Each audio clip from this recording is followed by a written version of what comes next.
back from the court giving you guys our thoughts on the Jordan 35 after playing in them. We are just going to give you our honest review of the shoe performance-wise. So our rating system, we're going to, the very top level is Hall of Fame, then right under that is All-Star, which means it's really, really good. It's just not as good as Hall of Fame. And then we go to starting 5 at the 3rd tier, which means it gets the job done. And then the 4th tier will be benched. That means it's not meeting expectations. The first category we're gonna talk about on the Air Jordan 35 is the traction.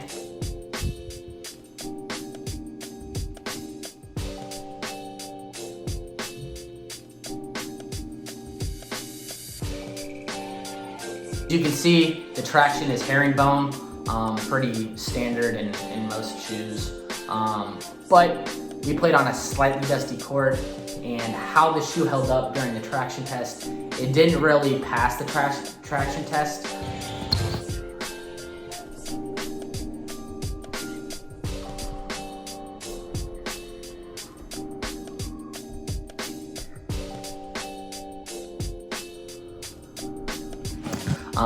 Part of that is, I think, with the rubber, as you use it over time, it will probably break in.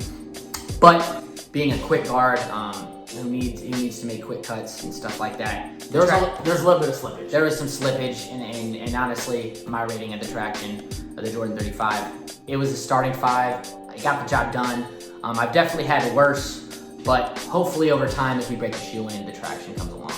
Yeah, guys, I have to agree with Pete on that. I think the traction wasn't bad, but it could be better. There is room for improvement. I think it was starting 5. It has room for improvement, though. All right, guys, so the next category we are going to talk about is the cushioning of the 35. One of my favorite things about this shoe, when I tried it on, I could tell that there was some Achilles padding. I am a player who has dealt with Achilles pain, ankle sprains, so it was really nice to have a shoe that was properly cushioned. The Jordan 35 is a pretty comfortable shoe when you put it on. Also, it has zoom in the forefoot and the back. I didn't really feel that as much. I own the Jordan 30s and I could feel it more there. But maybe it needs to break in. Overall, the cushioning on the Jordan 35 is starting 5 and it got the job done. Yeah. All right, our next category is materials. So the materials in the Jordan 35, right here, as you can tell, this red part, that is leather and suede. And then you have some fuse right here, but you also on the inside of the shoe, this is leather and suede as well. And then here's some more of a woven upper. The materials on the shoe, pretty premium, pretty good raw materials. I really did like the materials on the shoe. It was a little bit heavy and a little bulky, but I do think with premium materials, they're really, really durable. So if you want a durable shoe, yeah, this hits that. I would, however, not recommend playing in these outside. I don't know if the traction's built for that, but I really was a fan of the materials overall. And I think Pete and I both agree that these are all-star materials, and that's the rating we're gonna give for that. So guys, the next category we are gonna get into is fit and court feel. Jordan typically does run a little bit big, but I didn't notice any issues with the Jordan 35. It had pretty good lockdown as well. The only thing I can harp on the fit is court feel. As guards, Jake and I both prefer a shoe that is lower to the ground. And this, as you can see with the Eclipse 2.0 right here, raises your foot off the ground a little bit. You do get about an inch boost in these shoes, but my foot was hurting a little bit. The court feel wasn't very good for the shoe, so if you're a guard, you might want to get a shoe lower to the ground, but they did fit pretty good. Yeah, I was experiencing pain in the arch of my foot. I'm not sure if it was from this. I'm not sure if it was because my zoom wasn't fully broken in, but I was experiencing pain in my foot from just like moving. So I do think Jordan could have maybe done a little bit better job with that. I'm not sure exactly the reason why my foot was hurting. Yeah. So take that with a grain of salt. But I do think the fit and the court feel could have been a little bit better. So Pete and I are going to give that a starting 5. Yeah, guys. Also, I do think with the materials in the shoe, the shoe is not very flexible. So I do think this shoe requires a little bit more break-in time than other shoes. So I do think that has something to do with the fit and the court feel as well. And the last category, support, Jake.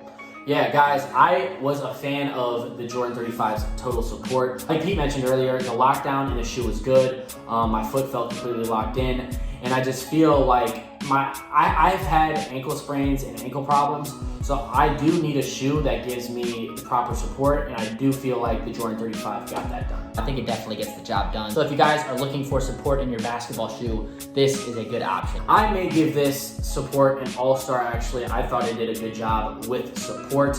However, there is kind of a little bit of a trade-off. Holding it up right now, it's not very heavy, but on my foot, it did feel a little heavier and bulkier than most shoes. So take that for what it's worth. Yeah, as guards, we typically want a shoe that is like an extension of your foot.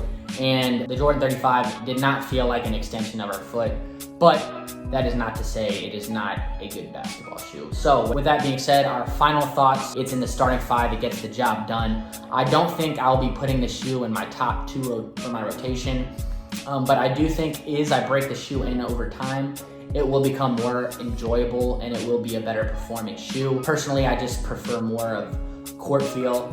I prefer a shoe with better traction. The Jordan 35 does get the job done in my opinion though. Yeah, looks-wise, I was a huge fan of the shoe. It pops out, it stands out. I really enjoyed that. As far as feel, I did enjoy it. I did like it. I thought it was a good shoe for being priced at $180. But I did think there was a couple of things Jordan could have done to make it a better experience overall. My one big thing was my arch pain, my foot having a little bit of pain, planting and cutting, and traction. A little bit of traction was the only downfall, honestly. So I would put it in my rotation. Like Pete said, though, I'm not sure if it's at the top of my shoe list, but I do think it is a good shoe for being $180. Yeah, and guys, with the premium materials, I think over time the shoe will get better. It gets the job done, though. So that's our thoughts on that. Shout out to Jordan for sending us the pair of shoes. Also, let us know below if you want to see more shoe reviews. Pete and I have more shoes that are coming out. We have the Embiid ones. Let us know if you guys want to see a performance test for that. So guys, thank you so much for watching. It's Jake, It's Pete, and we're the Randall Twins. Peace.